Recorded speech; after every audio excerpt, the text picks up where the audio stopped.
Hello, it's Nancy welcoming you to Garden Scroll. I have told you that I like to learn lessons in the garden, and that I had learned to take my houseplants in September, but as it turned out, I didn't learn that lesson very well because I still wanted them out there for my end of the season get together. So I left them, but I'm not going to do that again. Lord willing, I'm going to remember. So I was thinking this year, I thought, what could I put in those bare spots once I take the inside plants back inside? I don't really want an empty hole right there or empty spot where it used to be. And I thought, I could put a pansy there, because the pansy not only will look good for a little while, but it will actually bring a bright spot of color all winter long and be there to greet me in spring. When I first started my garden, it was such an overwhelming undertaking, and I had to redo my weed control fabric so many times.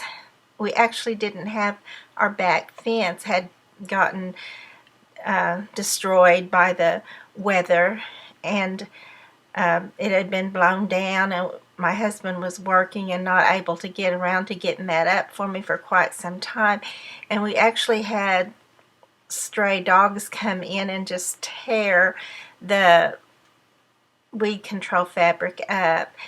And so I had to relay it so many times, and I was still working also and didn't really have the time to do it. But you know how you make time, and that's another story, because I know you cannot make time. You can only try fitting it in there, and that's what gets you so overwhelmed sometimes. But anyway, it was just such a hard thing to do that I really didn't have time for any of the little extra things, and I had lessons to learn still, but I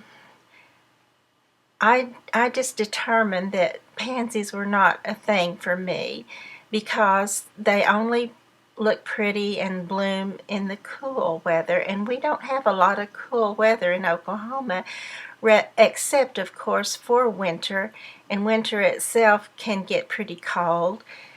But I don't really garden in the winter. I actually do pretty much hibernate myself from the winter. As you know, I have a little bear I put up on winter that says, don't wake until spring. And so that's pretty much where I am too. Although I've also said I don't get a lot of rest, because the rest period of winter is so short, and we usually start cleaning out the old debris of the garden at least sometime in February. So I just had determined that I didn't really care to put pansies in my garden, because I wasn't out there to enjoy them, and when I did get out there to enjoy them, they went away because of our heat, our Oklahoma heat. So it took me until now to decide, yes, I do like pansies. I was thinking, not only what could fill in those spots, but what would be there to greet you in the spring when there's not hardly anything else growing in the garden. But I finally realized what can do all those things. Pansies. Pansies can do it. So even though pansies get a bad rap for not being able to handle the heat, they can handle the cold, which is more than I can do. So I'm going to give kudos to pansies today.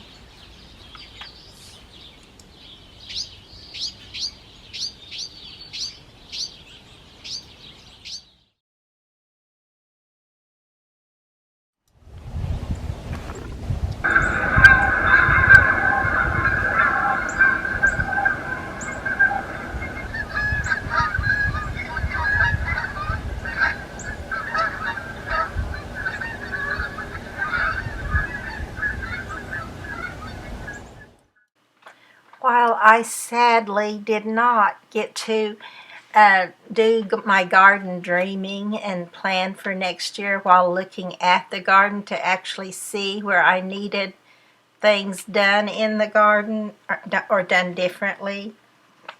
I did get to take a day trip with my husband, and that I have found is one of the best places to read my magazines. The one I took with me was Garden Gate, and it has a lot of good stuff in there.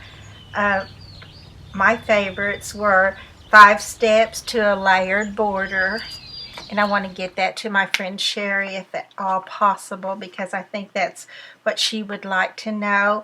And then also A Thoughtful Transition, and that is the lady that wrote this is from Vermont, and she wrote about the 3 different transitions of her garden.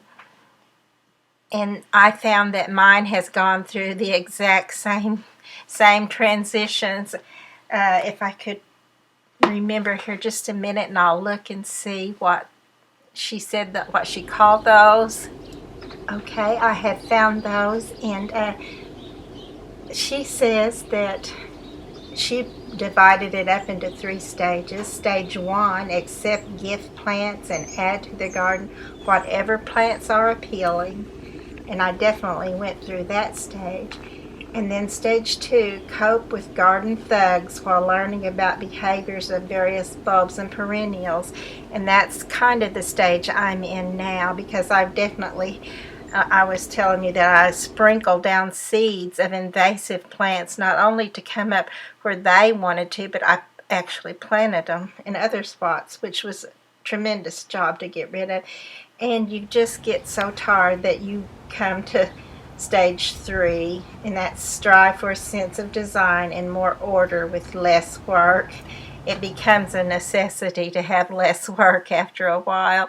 But I loved the article. I went through those stages. I'm kind of behind her in the stage of where I am now. I'm still learning and still deciding what I want in my garden. But I loved relating to so much that another gardener had gone through. And I would say just enjoy your garden. And even as I say that, I do realize there are tasks in the garden that you will not enjoy, that do have to be done. But don't just think that because it's not just the way you want it, that you can't enjoy it until it is, because there's so much nature and wonder in the garden, and every little thing can be so beautiful if we just share it with the Lord and enjoy and bless His name while we're out there. So please be sure to like and subscribe to the channel, and we'll go on more garden scrolls together.